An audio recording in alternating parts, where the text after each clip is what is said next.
And once again, I want to say greetings to each and every one of you, Aquaba, and welcome. Welcome to another round of the Conscious Roster Report here on LIB Radio, LIB TV, here on livinginblack.com. My name is Kedia Wado, aka the Conscious Roster. Weekday mornings, you and I get together live. We come at you from 9 a.m. Pacific Time. That's 12 noon Eastern Time, 5 p.m. GMT, and 8 p.m. East Africa Time. We get together with you. And we deal with culture, consciousness, historical perspective, entertainment, economics, education, health, labor, law, politics, religion, family, conflict, future studies, all areas of human interactivity and development. Today's date is Friday. It is the 30th day of January. The year 2026 in the Western calendar. This corresponds to the year 6266 in the Kemetic calendar, to which we've realigned our cultural clock. Welcome to the 7th millennium. You have found your family in a peaceful place here on LIB Radio, on LIB TV, here on livinginblack.com. My name is Kedia Wadu, aka the Conscious Roster. Weekday mornings, you and I get together live. We are live right now. And bear with me, it was tortured inside of my head for the last couple of minutes attempting to commit to this radio show. And it has been quite a morning. I've been recreating my websites. And here, let me not do this. Do not quit. I'm just going to quit this. I've been recreating my websites, and it has not been easy.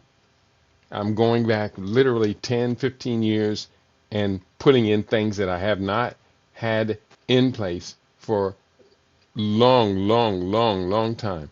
So we're making it work. We're going to do the best we can to make it work. Let me see. Let me get this green screen down here so you're not looking at the back of the room. Whew. It has not been easy, but we're doing the best we can to do the best we can. Greetings to you for Africa when I see you in the house, Hotep, Brother Kitty, and global LB family. And Hotep to you, thank you, beloved, for leading your family as you always do here on LIB Radio. You lead this family. I could do it without you, but boy, it would not be pleasant. I can't say I couldn't do it without you, because many days I do have to do it, and you are engaged in other affairs. And I just want to thank you for being here for your brother as consistently as you have been. And it's a beautiful thing to be around beautiful people. Let me tell you what we have on store for today. I have a very intense program and platform I'm going to share. I have a little piece of video. I'm going to see if I can put that video up towards the end rather than at the beginning, because we're going to go deep into the book, and I'm getting close to having the book sent to the printer. Today we're going to begin on chapter 10. The book is entitled The Conscious Roots, Growth, Heritage, and the Biology of Being. And I think you can see this one properly on your screen. Yeah, it looks pretty good. Let's go into the book today and let's read what we have to share. This is chapter 10, Community as an Organism. And let me just take a second here and introduce today's show. I have introduction I put together. Welcome to today's podcast, exploring the conscious roots, growth, heritage, and the biology of being. This groundbreaking work examines how our biological nature intertwines with cultural heritage to shape human development. Today we delve into a fascinating concept, viewing community as a living organism. Just as cells form tissues and organs, individuals create collective body of society. each playing vital roles in the health and evolution of our shared experience. That's the program we have on tap today. We're going into Chapter 10, Community as an Organism. I begin with this quote from our beloved ancestor, Wangari Maathai.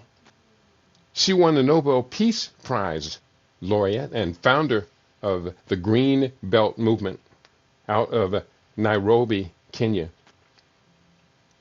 And she is just a wonderful, wonderful character, wonderful figure for us all to know about. She has several books out, and I highly recommend you read it. Let's talk about the lie. Oh, this quote. We are called to assist the earth, to heal her wounds. In the process, heal our own. Indeed, to embrace the whole creation in all its diversity, beauty, and wonder. This will happen if we see the need to revive our sense of belonging to a larger family of life. That from Wangari Maathai, Nobel Peace Prize laureate. We begin with the lie of the individual. One of the most destructive lies that Western colonialism installed in global consciousness is the myth of the individual. The idea that people are, should be, or can be separate, self-sufficient, independent entities whose success or failure depends solely on their own efforts, whose primary obligation is to themselves, whose highest achievement is autonomy from others. This is not merely wrong, but fundamentally alien to African consciousness, contradictory to how humans actually function, and deliberately designed to fracture the collective power that threatens systems of exploitation. The individual, as Western capitalism conceives it, is a fiction. Fiction for those who profit from isolation, but a devastating fiction for those trying to survive and resist. The truth that African peoples have always known, that is encoded in every traditional culture, that modern science now confirms, is this: that we are not individuals, but nodes in networks, not separate entities, but organs in larger bodies, not isolated selves, but intersections of relationships. Ubuntu, I am, because we are. It's not poetry, but a precise description of reality. You cannot understand the individual without the community, because the individual only exists within and through the community. We do not grow alone. We cannot heal alone. We cannot thrive alone. We cannot resist alone. Isolation is not strength, but vulnerability, not independence, but the severing of the connections that make us human. This chapter explores what our ancestors never forgot: that community is not optimal or supplemental to the individual life, but the very fabric from which individual existence is woven. That building conscious community is not social work, but survival strategy. That individual healing contributes to collective healing, which enables further individual healing in endless reciprocal cycles. Let's talk about the organism metaphor, understanding collective being, beyond collection to integration. A crowd is a collection of individuals who happen to occupy the same space. A community is an organism, a living system where the parts are so interconnected, so mutually dependent, so integrated and function that the whole becomes more than the sum of its parts. Consider the human body. You have approximately 37 trillion cells, but you are not merely 37 trillion separate entities. You are one organism composed of those cells working in exquisite coordination. The liver cells perform functions that support the brain cells, which direct the muscle cells, which protect the heart cells, which pump blood to nourish all cells. Removing any major organ system, and the whole organism fails, even though most cells remain intact. This is the model of understanding community. Each person is like a cell or organ, performing particular functions, contributing unique capabilities or capacities, dependent on others performing their functions, so that the whole organism can thrive. When the community functions as an organism, the elderly provide wisdom, while the young people provide energy. The artists provide vision, while the organizers provide structure, and the teachers transmit knowledge, while the students bring fresh perspective. The healers address wounds, and the warriors provide protection. No cell can survive for long outside the body. No person can truly thrive outside a community. Isolation is death, sometimes slow, sometimes fast, but always deadly. The illusion that you can make it on your own is exactly that, illusion, sustained only by ignoring all the invisible support structures you depend on, all the collective infrastructure that makes individual life possible, the relationships that actually constitute your existence. Let's discuss the African model, concentric circles of belonging. Traditional African societies understood community as concentric circles of belonging, each nested within larger circles, each maintaining its integrity while contributing to the whole. The innermost circle is immediate family, parents, children, siblings, those bound by the closest biological and daily living relationships. But family was never understood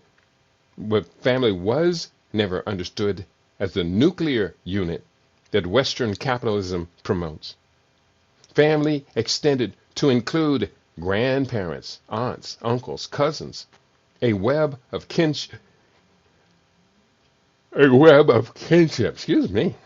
that provided multiple sources of care, guidance, and support. Beyond family, the extended kinship network, those who share clan or lineage, who trace ancestry to common roots, who maintain ceremonial and practical obligations to one another across generations and geographical distance. Beyond kinship, the village or community is those who share space, resources, governance, and culture. The village operates as an economic unit, sharing labor and resources, political unit, making collective decisions, social unit, celebrating together, mourning together, and spiritual unit, maintaining a relationship with land and ancestors together. Beyond the village, the ethnic or cultural groups that share language, traditions, historical narratives, and identity, who recognize each other as we in contrast to other groups. And finally, the universal circle. All humanity, all life, all existence understood as fundamentally interconnected, what some traditions call the one. The strength of this model is that it provides belonging at every scale while maintaining appropriate boundaries between levels. You have obligations to immediate family. You don't have to distant kin. Responsibilities to your village that differ from those to other villages. But all circles remain connected, all levels mutually supporting. Colonization deliberately attacked these circles, breaking them systematically, separating families through enslavement, destroying villages through forced relocation, fracturing ethnic groups through imposed borders, and installing the ideology of the isolated individual as superior to collective belonging. Rebuilding community means reconstructing these circles, not identically to pre-colonial forms, which is impossible, in ways that honor the principles of nested belonging, mutual obligation, and recognition that we exist through rather than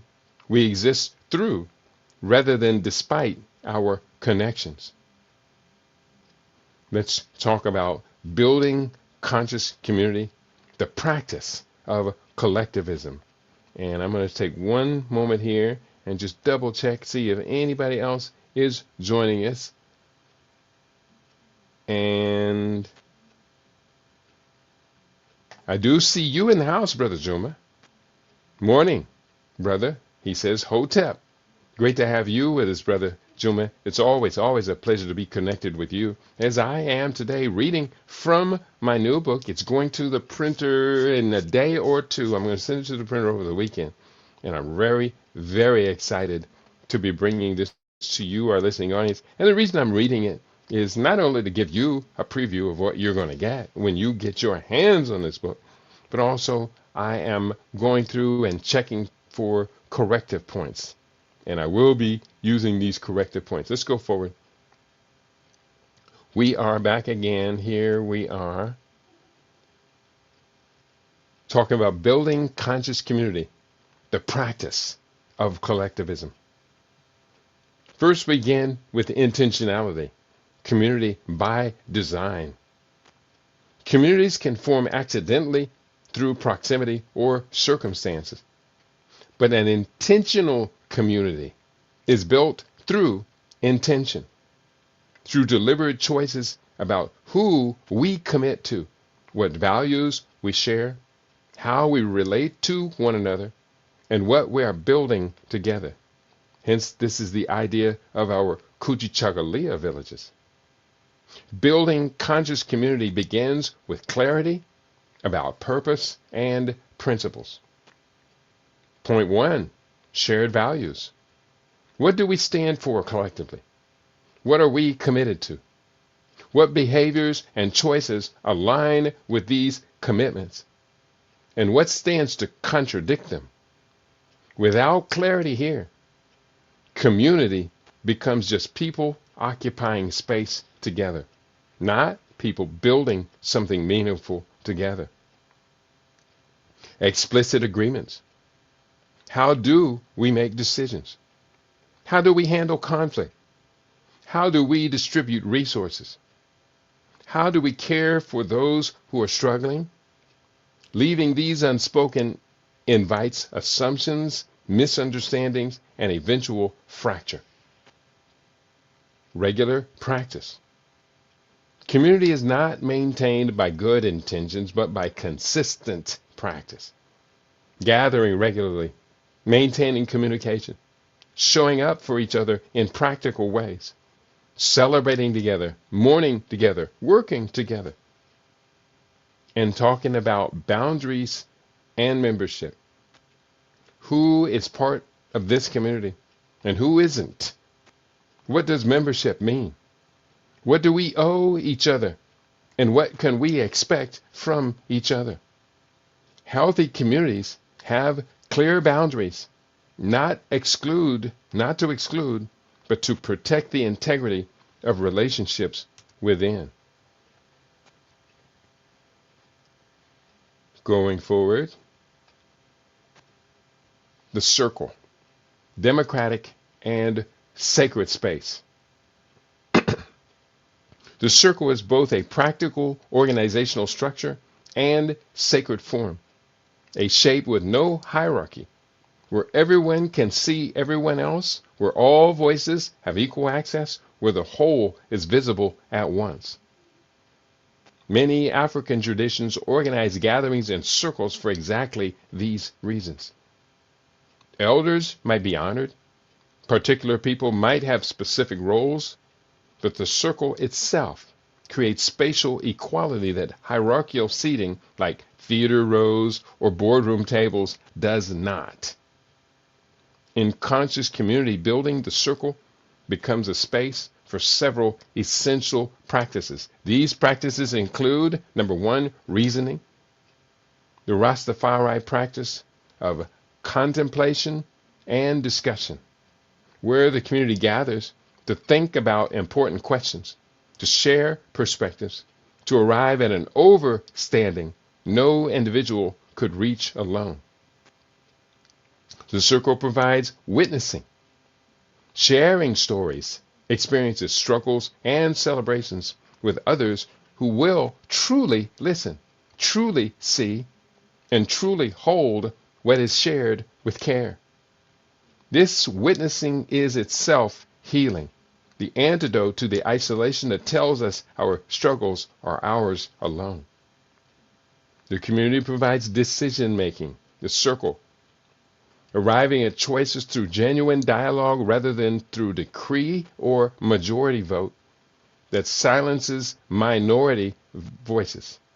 This is slower than hierarchical decision making, but produces decisions that the whole community owns and commits to. And the circle provides ritual and ceremony, marking important moments, births, deaths, transitions, victories, losses, with the whole community present, acknowledging that these individual moments have collective significance.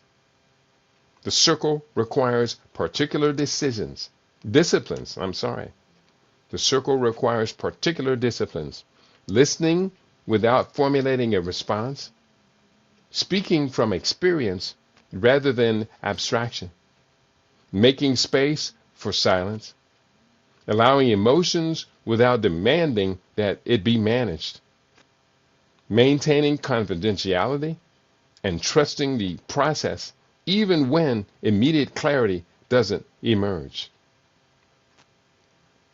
Mutual aid, practicing interdependence. Community becomes real through mutual aid, the practical ways we support each other materially, not as charity from those who have to those who lack, but as mutual exchange among equals who recognize that circumstances change and that we all need help sometimes. Mutual aid can take infinite forms. Child care collectives, families sharing responsibility for children so no parent carries the burden alone, so children benefit from multiple adult relationships, so the work is distributed and sustainable. Food sharing, whether through community gardens, food co-ops, or simply the practice of cooking extra to share with neighbors, ensuring that no one goes hungry when others have plenty. Skill exchanges, training each other what we know, carpentry, cooking, gardening, healing arts, financial management, technology, art, building collective capacity rather than depending on credentialed experts. Community provides emergency support, creating community funds or agreements to help when crises strike. Medical emergencies, job loss, evictions, disasters, so people have somewhere to turn besides predatory systems. Elder care, taking collective responsibility for elders, honoring their wisdom while supporting their needs, ensuring they remain integrated in the community rather than isolated or institutionalized. And practicing mutual interdependence in space sharing, creating common spaces for community use, gardens, meeting rooms, tool libraries, kitchens. The resources go farther and relationships deeper through shared stewardship. Very important point. This mutual aid is not merely practical, but ideological. It demonstrates in action that we don't need Babylon systems. that we can meet our needs through collective effort, that another way is possible. Accountability and growth. Conscious community doesn't mean pretending everyone is perfect or avoiding conflict. It means creating structures for accountability, for addressing harm, for supporting each other's growth. This requires, point one, calling in, not calling out. When someone acts in ways that contradict community values, addressing it directly and privately first with the intention of supporting their alignment rather than shaming or expelling them. Public accountability comes only when private approaches fail. Restorative rather than punitive justice. When harm occurs, focusing on repair and healing rather than punishment, on understanding root causes rather than merely judging actions, on restoring right relationship rather than excluding the person who caused harm. Collective responsibility. Recognizing that individual behavior emerges from a collective context. When one person struggles or acts out, the community has some responsibility to examine what conditions produce this and what needs to change. And accountability includes truth-telling, creating space for honest acknowledgement of mistakes, struggles, conflicts, not toxic positivity that pretends everything is fine, but mature engagement with difficulty that strengthens rather than fractures community. And supportive transformation. When people are working to change harmful patterns, healing from trauma, overcoming addiction, developing new skills, unlearning oppressive conditioning, providing the sustained support that real change requires. This accountability is itself an expression of love. Caring enough about people and community to engage honestly with difficulty rather than abandoning relationships when challenges arise. So very important. I hope you are appreciating, enjoying what you're hearing today. I'm doing the best I can to do the best I can with this. Going through family as foundation, the cellular level. Redefining family. Colonization imposed a narrow definition of family, the nuclear unit of heterosexual parents and their biological children. Isolated from extended kin, focused on consumption and production within the capitalist economy. This model serves capital by creating the maximum number of consuming units. Every family needs its own house, own car, appliances, while fracturing the extended support networks that allowed people to resist economic exploitation. It's harder to refuse bad wages when you have no family safety net. Reclaiming family means expanding the definition. Recognizing chosen family alongside biological family. Honoring the auntie who isn't related by blood but raised you. Acknowledging the cousin-brother relationship that goes deeper than legal kinship. Accepting the existence of queer families that don't fit into the heterosexual norm. We may not accept what their behaviors are, but they are family. And seeing the village as an extended family structure. Family, properly understood, includes all those to whom we have sustained, intimate, mutually obligated relationships, characterized by love, loyalty, and commitment to each other's well-being. Blood matters, but does not determine. Choice and commitment create family as much as biology does. Healing the family line. Individual healing always occurs within a family context because family is where our deepest wounds and strongest patterns originate. You cannot fully heal yourself without addressing family dynamics, and your healing inevitably affects your family. One second. Excuse me. When you heal from trauma, you break patterns that might otherwise be passed on to your children. When you develop emotional intelligence, you model it for siblings and cousins. When you recover from addiction, you show others it's possible. When you stand up to abusive dynamics, you change what's tolerated. When you reclaim cultural pride, you permit younger generations to do the same. This is how individual healing becomes collective healing. Not through abstract principle, but through concrete transmission within the family. The family is the link between the individual and community, the place where personal transformation scales to collective transformation.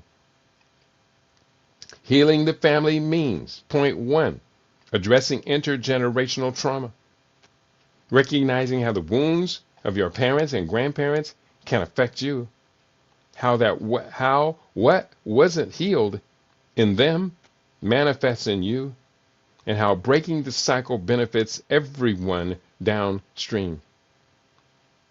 Healing the family means changing communication patterns.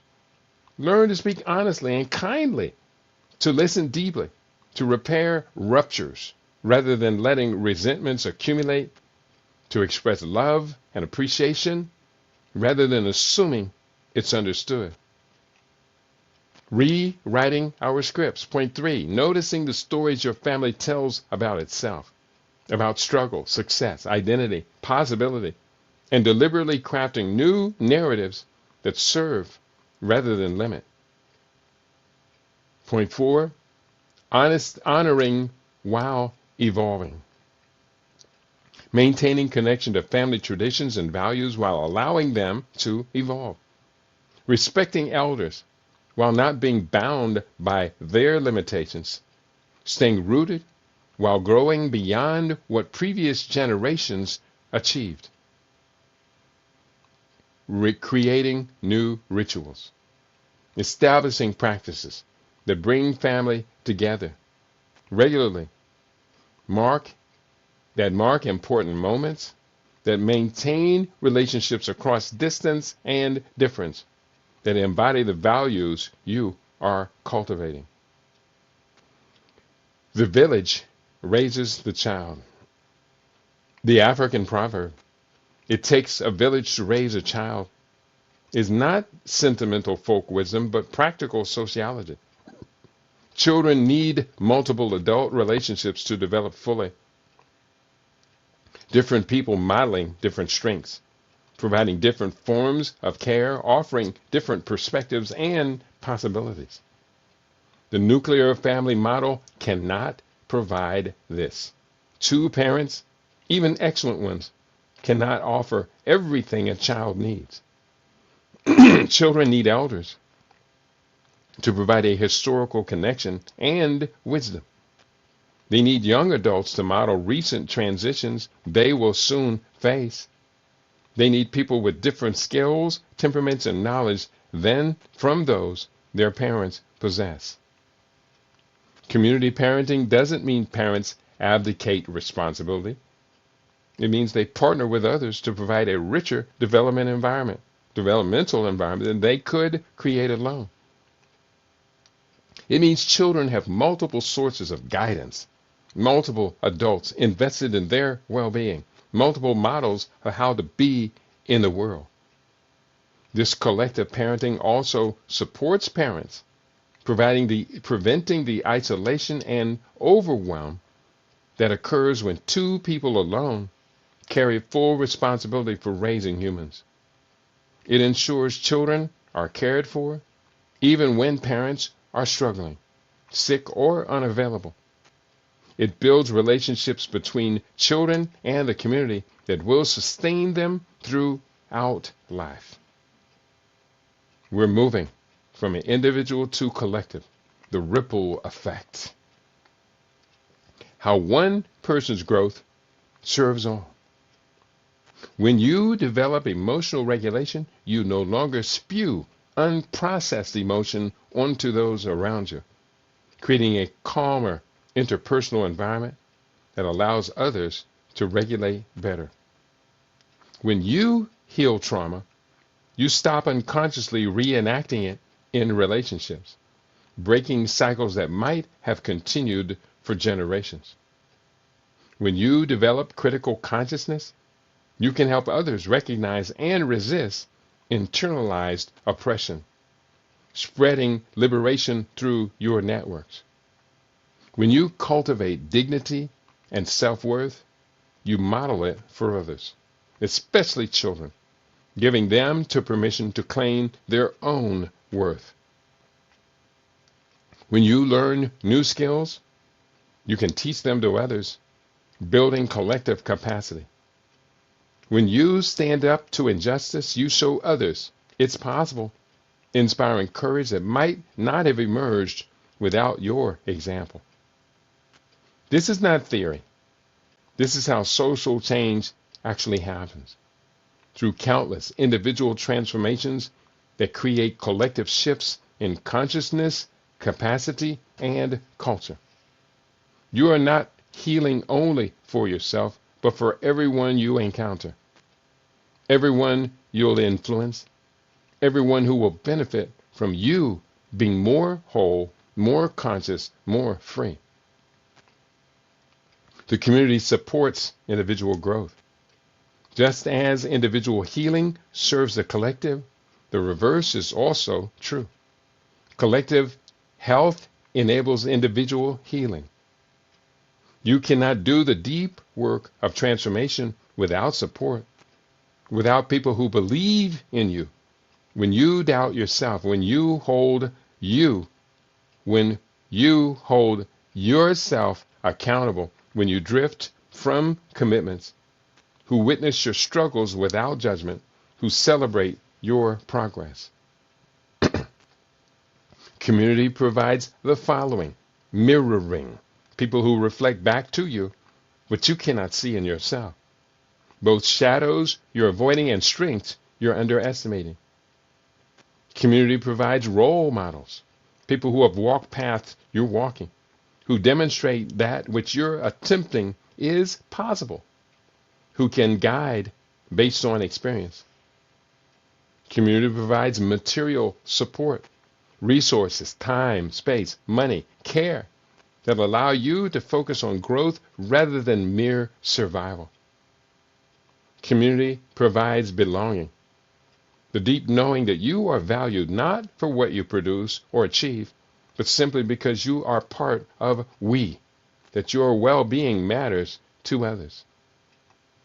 And community provides purpose, connection to something larger than individual self-interest, work that contributes to collective flourishing, a legacy that will outlive you. Without these, individual growth is exponentially harder. Not impossible, but not necessarily difficult, often unsustainable, frequently limited in depth and scope.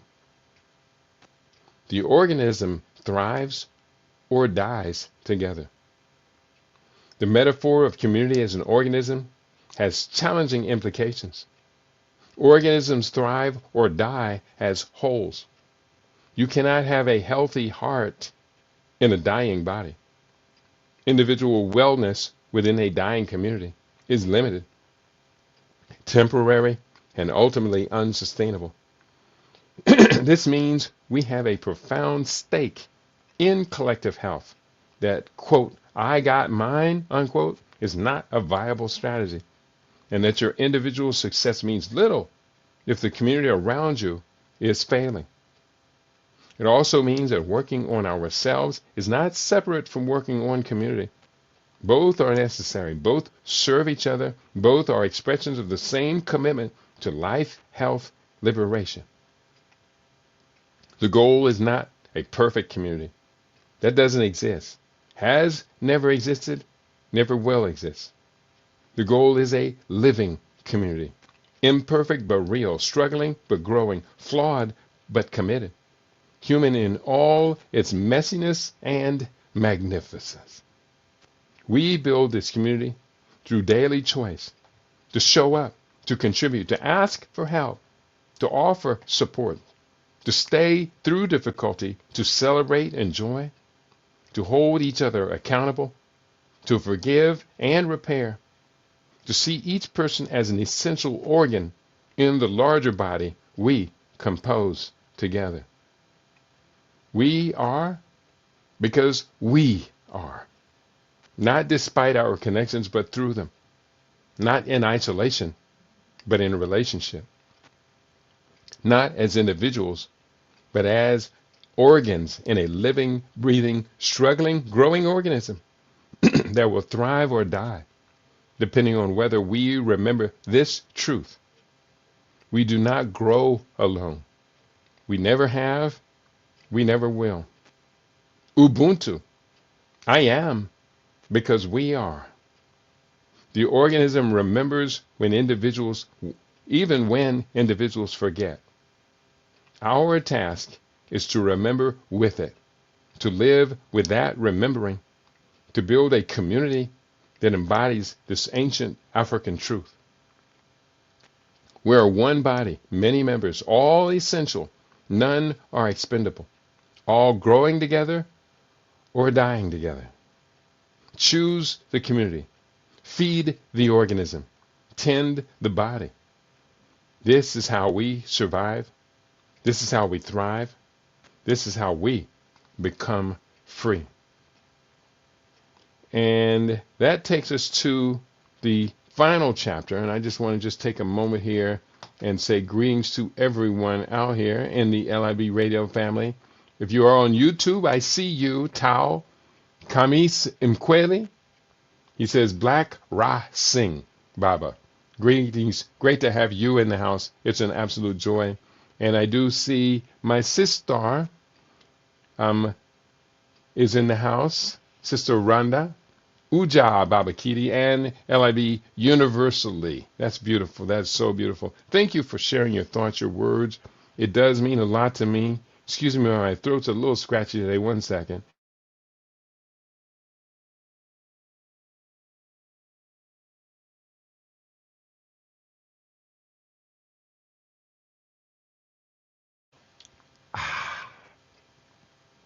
Water. Wonderful, wonderful, wonderful. I love it. We're going to go forward. We have one more chapter of the book, and I'm going to share that chapter right now, if you don't mind. I hope you don't mind. Let me present this on the screen again. One more time here. I got to go in and double check, make sure my Rumble family has all of their questions answered. I see you in the house, for Africa One, Brother Juma in the house. Not saying much more beyond that, but I'm glad to have you in the house. There are others in the house as well. Can we get everybody who is listening to us on the Rumble page? Can I get you to hit the like button? It would definitely mean a lot to me if you would all do that. Hit the like button.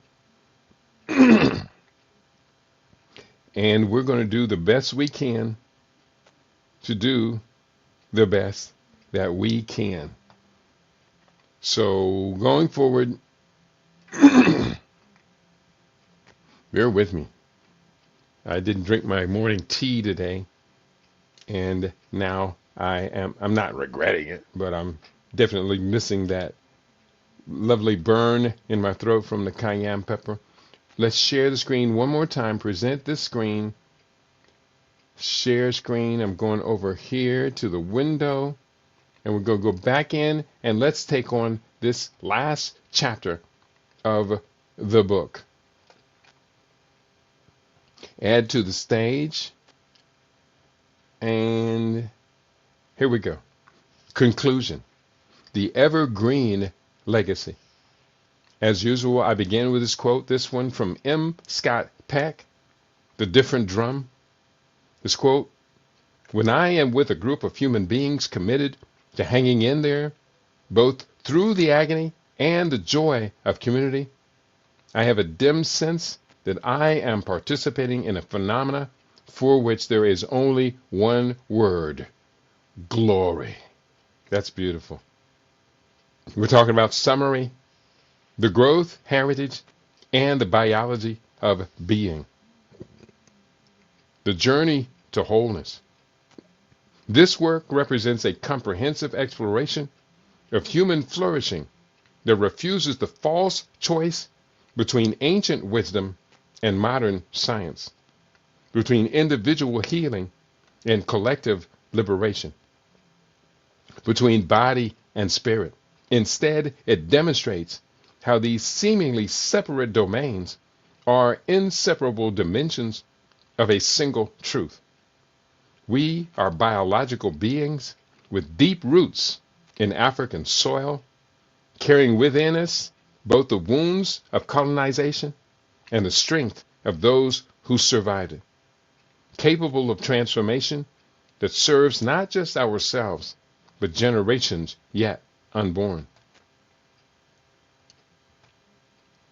This book's structure moves from foundation to flowering, from understanding the body as temple and ecosystem through reclaiming heritage and psychological dignity, to cultivating the consciousness that makes sustained resistance and genuine freedom possible.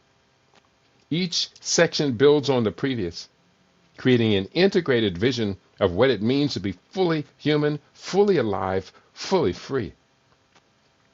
The temple within, reclaiming biological wisdom. We begin with the body, not as a machine to be optimized, but as a sacred temple requiring reverence and conscious care. Modern science validates what traditional wisdom has always knew. We are ecosystems, communities of trillions of cooperating cells and beneficial microorganisms. Our health dependent on honoring natural rhythms and consuming living foods rather than processed products designed for profit rather than nourishment. The concept of liberty, vital life force, finds its biological correlate in mitochondrial function, in the coherence of systems working harmoniously, in the molecular conversations between food and genes. When we eat ital, when we honor circadian rhythms, when we reduce chronic stress and create space for restoration, we are not merely improving personal health, but participating in the ancient work of aligning with natural law. Yet we face formidable challenges. Industrial food systems profit from our sickness. Artificial light disrupts the biological rhythms that sustained our ancestors. Chronic stress from systemic oppression writes itself into our DNA, potentially affecting generations.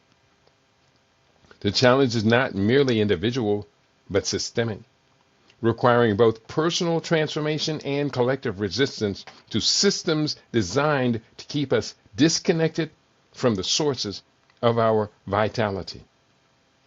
The echoes of origin, knowing our goal. Understanding who we are requires knowing where we come from. The systematic erasure of African achievement, from the mathematics and medicine of ancient Kemet to the universities of Timbuktu to the sophisticated governance of Great Zimbabwe, was not accidental but strategic. If people believed they descend from nothing, they will not recognize their inherent power. Reclaiming accurate history is therefore not an academic exercise, but a psychological necessity. When we know that our ancestors built civilizations that shaped the world, that they preserved knowledge through sophisticated oral traditions, that they survived the most brutal systems of oppression while maintaining dignity and creating beauty, we inherit not just information, but identity, not just facts, but foundation.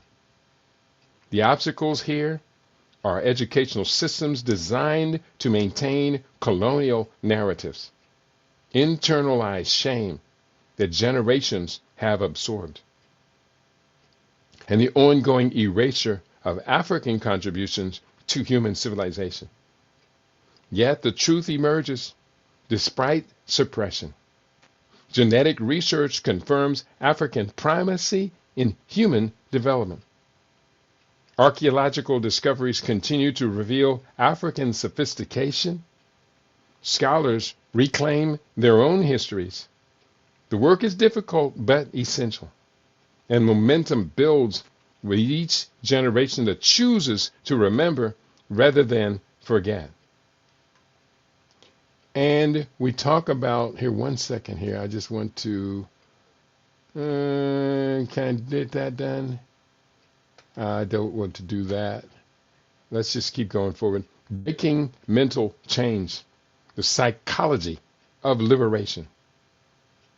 Perhaps the deepest work involves decolonizing consciousness itself, recognizing and removing the internalized narratives of inferiority that colonization installed, replacing propaganda with truth, shifting from shame to dignity, from fear to courage, from mental slavery to cognitive freedom.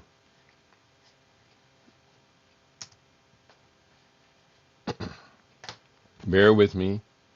Have to relocate my mouse. Here we go. The lion mentality represents the psychological transformation, standing in inherent worth rather than bowing to illegitimate authority, drawing strength from ancestral resilience, refusing to accept limitations that serve oppression rather than truth. This is not arrogance, but accurate self-assessment, not superiority, but equality, claimed against systems that demand subordination. The challenges are substantial. Internalized oppression runs deep, operating beneath conscious awareness, manifesting in unconscious biases and automatic reactions. Babylon's propaganda is sophisticated, sustained, and beginning in childhood before critical thinking develops. Individual healing requires community support, yet communities have been systematically fractured. Still, the path forward is clear. Develop critical consciousness, challenge toxic narratives, immerse ourselves in truth about our heritage, build communities that affirm rather than diminish, and practice the disciplines that cultivate dignity and wisdom. Cultivating the crown, consciousness, and strategy. This highest work involves consciousness itself. Developing the contemplative mind that sees clearly, thinks critically, feels deeply, and perceives the interconnections that constitute reality. Through meditation, we discover we are not our thoughts, not the internalized voices of oppression, but the awareness that witnesses all mental content and can therefore choose which thoughts to believe and which to dismiss. Through overstanding, knowledge integrated with emotional intelligence and patterns recognition, we move beyond mere information to genuine wisdom, beyond accepting what we're told to judging for ourselves, beyond seeing isolated facts to perceiving systemic relationships. The cool blue of contemplative practice provides an essential counterbalance to the heated urgency that exhausts our capacity for sustained action. Rest becomes resistance. Silence becomes strategy. Reflection becomes preparation for more conscious, more effective engagement. The obstacles include a culture weaponizing noise to prevent clarity, economic systems demanding constant productivity, and the urgent crises that make contemplation feel like a luxury we cannot afford. Yet, history's most effective resistors were contemplatives who maintained practices of prayer, meditation, and reflection, even amid intense action. Their clarity came from stillness, their strategy from the insights that silence reveals. We are because we are. The organism thrives together. Finally, we recognize that African wisdom never forgot. We do not grow alone. Community is not optional, but essential. Not a supplement to individual life, but the very fabric from which individual existence is woven. When we understand ourselves as organs in larger bodies, we see that individual healing serves collective health, and collective strength enables individual transformation in endless reciprocal cycles. Building conscious community through mutual aid, restorative accountability, and shared practice demonstrates that we don't need Babylon's systems. That's another way is possible. That we can meet our needs through collective effort rooted in love rather than exploitation. The challenges are real. Centuries of deliberate fracturing of community structures, economic pressures that isolate families, and ideologies promoting individualism over collective care. Yet the pull toward connection is fundamental to human nature. We are biologically, psychologically, and spiritually oriented toward relationships. When we honor this truth, when we access power that isolation, we can access power that isolation can never provide. The way forward, marshaling resources for group successes.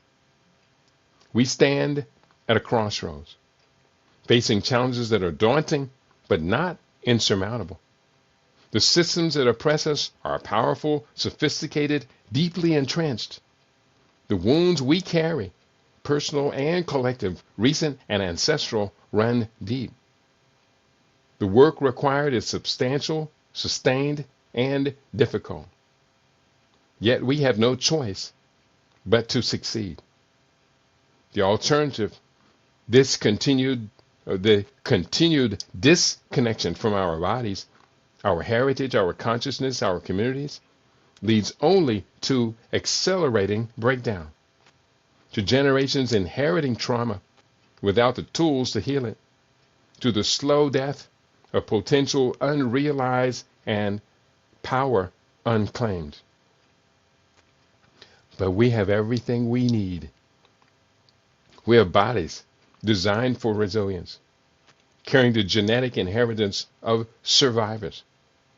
We have a heritage rich beyond measure, ancestors whose achievements set standards worth aspiring to. We have consciousness capable of clarity, wisdom, and strategic thought. We have each other, communities that, despite fracturing, persist and can be rebuilt stronger than before. The work begins with individuals making conscious choices to eat ital, to honor natural rhythms, to study real history, to challenge internalized oppression, to practice contemplation, to build community. These individuals' choices aggregate into collective transformation as healing ripples through families and networks. As consciousness shifts and new possibilities emerge. We marshal resources by recognizing that we already possess what we need: the biology, the heritage, the consciousness, the capacity for connection. We need not wait for permission or for perfect conditions. We begin where we are with what we have together. The future will be what we make it. The question is not whether we have sufficient resources, but whether we will claim and deploy them, whether we will remember who we are and live from that remembering, whether we will stand as lions rather than bow as prey. We are the descendants of those who survived the Middle Passage, enslavement, colonization, and ongoing oppression with their humanity intact. Their blood runs in our veins. Their strength lives in our cells. Their wisdom waits in our consciousness to be reclaimed. We are Africans, the original people of this earth, carriers of the oldest heritage, children of the continent that birthed humanity itself. We are organisms, individual and collective, growing together or dying together. No path to freedom but the one we walk together. The work is hard. The obstacles are real. The outcome is not guaranteed. But we have no choice but to succeed. And we will, because we must. Because our ancestors did not endure what they endured for us to surrender. Because our descendants deserve to inherit strength rather than trauma. Because we are capable of so much more than surviving. We are capable of thriving, of becoming fully who we know we were always meant to be. The conscious root grows deep. The crown reaches high. The community holds strong. We rise together or not at all. And we will rise. Ashe, Asheyo. That takes us through the last chapter, the summary of the book. I do include a bibliography. It's a very extensive bibliography. And this is really practically these books. Most of these books are in my collection, but I also went and used a lot of different resources for these. Shekancha Diop, The African Origin of Civilization, as well as his other book, Civilization or Barbarity, An Authentic Anthropology. Chancellor Williams, The Destruction of Black Civilization, Great Issues of a Race from 4500 BC to 2000 AD. John Henrik Clarke's phenomenal book, African World Revolution, African at the Crossroads. Ivan van Sertima, They Came Before Columbus, The African Presence in Ancient America. And just a few more, John G. Jackson, Introduction to African Civilizations, Dr. Ben's classic book, Africa, Mother of Western Civilization, Professor Molefi Asante, The Afrocentric Idea, Walter Rodney, I love this book, How Europe Underdeveloped Africa. And it goes on and on and on. There's a lot of books in the bibliography, several pages of the bibliography, and it includes a lot of research notes, peer reviews, college dissertations, manifestos. All of these go into the book, The Miseducation of the Negro. Carter G. Woodson is celebrating the 100th anniversary of his birth. And Naim Akbar, we have him in the house. So many books. I didn't even really include my books. And so that takes us through to the index of the book. And because of the index, I've got a little bit more work to do. I'm going to ask you, the listening audience, to purchase a copy of the book today. I will be sending it to the printer, and I expect to begin getting my copies back from the printer about Monday or Tuesday, and I'll then be shipping them forward to you. I do see my beloved sister Rhonda is in the house. Kitty, Baba Kitty, your expression of strength, acceptance, and respect for ourselves, as well as our ancestors, is the solution for our liberty. This is healing, and I am so thankful for you and your creation. Oh, that's so wonderful. If you don't mind, if I can copy that, I'm going to share that with our listening audience. I'll have to figure out a way to copy it. But that's so beautiful. That's just really so beautiful. I appreciate, love you, my sister. You and I are joined together at the heart. and at the brain. Our pineal glands are joined together. Our past, our present, our future are all joined together. We will rise together, and we will undeniably succeed together. So I want to thank you all for being a part of today's conversation. Let me see if I have any other messages over here. And we've got to get ourselves back to forward to the garden. And I just want to let you know that this is going to happen. It is going to happen. We are going to succeed, no doubt. The book is called The Conscious Roots: Growth, Heritage, and the Biology of Being. Now, I do have a new website, and I'm working diligently on the website. I was working up to 10 minutes before going on the air today on getting the connection between my shopping cart and my bank account. But I realized I got to dig through and find some other things around here to connect the two. But we do have the book up, and I'm going to give you a link for this book, The Conscious Roots. Let me find that link. Is here. And I have the ISBN and the description of the book. Here's a description. Where are we at? The Conscious Roots explores the intersection of Pan-African heritage, holistic wellness, and biological science to propose a framework for total liberation.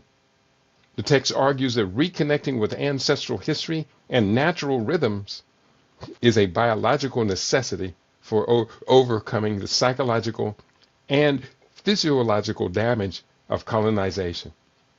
By prioritizing ital living, the circadian alignment, and overcoming and community interdependence, the author suggests that individuals can reclaim their inherent gold and vitality. Central to this journey is the concept of overstanding, a spiritual and intellectual mastery that transcends mere comprehension to achieve sovereign thought. Ultimately, the work presents self-care as a revolutionary act, emphasizing that collective freedom requires bodies and minds rooted in truth and creation. That's from the Conscious Roster Report, Conscious CRP, TCR, The Conscious Roots, and I have it available in paperback. And if you don't mind, I'm going to put up a link right now, and this is the corrected link with the price intact. I'm going to put up a link right now for you, our listening audience, to get the book. I put it up in the my paper. I put it up in the YouTube page. I'm going to put it up right now. Bear with me. This is so very important that I do put this book up, because I've got to generate at least a couple of $100, and that's just to get it to the printer. And that's even before getting it to the printer. When I've got to reconnect my Adobe account to Acrobat. Now, you heard my story last month during January. I disconnected everything all of these subscriptions, and one of which was the subscription to Acrobat. But I need it right now to finish the book. I cannot print out the book in appropriate Acrobat without the pages being disconnected from my index. If I print it out using what I have right now, my pages go haywire. You go to the index, I'm looking for a word, might be consciousness movement, and it takes you to page 33 when it's actually on page 38. I got to get this right. And to get it right, I've got to renew the subscription to Acrobat, and that subscription to Acrobat is going to cost me about $35. But if I spend twice that much, I can reconnect to Acrobat, to Dreamweaver, to Photoshop, and the one for editing videos. I want my Acrobat back. But I need you to buy the book. So I'm going to push the book up here on my social media page, my PayPal. It's up on PayPal. I need it. It's also up on, and I don't have access to Dreamweaver right now, so I cannot change it on kitty.biz. Gotta have these suites back. It saved me during the month of January from having to so many account overdrawn. I'd saved a bunch of money there. I'm telling you all my personal business, but this is true. This is what we writers have to go through. This is my 61st book. And this is what you and I have to go through to be able to get our works to our family. So I'm going to push this up here on my social media page. Click here to buy the book in paperback. You're going to get direct sales from this link. And let me see one more thing here. One more thing, Miss Seaman. One more thing. And I did put it there. Wait a minute. Bear with me. Comment. Okay, put the book in here. And I think I've got it available in 2 or 3 places. I'm going to put it up on my Rumble page, so you will get access to it. I do see commentary from my sister for Africa. She writes, your book is the antidote I need to counter the depression as I read Chinwezu's The West and the Rest of Us. Yeah, Chinwezu is a very, very powerful writer. I have a deep understanding of the meticulous methods of the destruction of the African cultural, spiritual, economic, and social structures and its psychological impact. Continued. Do you think that this understanding is necessary to build the societies we are striving for? Absolutely. Absolutely. Beyond a shadow of a doubt. There are many of us within our larger society that are injured, we're hurting, and we don't need to be carrying this much further. But we've got to understand what we're facing. It is African versus American or Western culture. It is Christianity versus our inherent indigenous spirituality. It is our reconnection to earth that is necessary as an understanding that we can bring our liberty to the whole planet. We got to understand how eating the foul, corrupted food of Western culture, the processed food, the carnage, the people eating and the amounts they're eating it, we're too sick to even fight for our own liberation. So it will be through total unity, the unity of the mind, body, spirit, one 360-degree sphere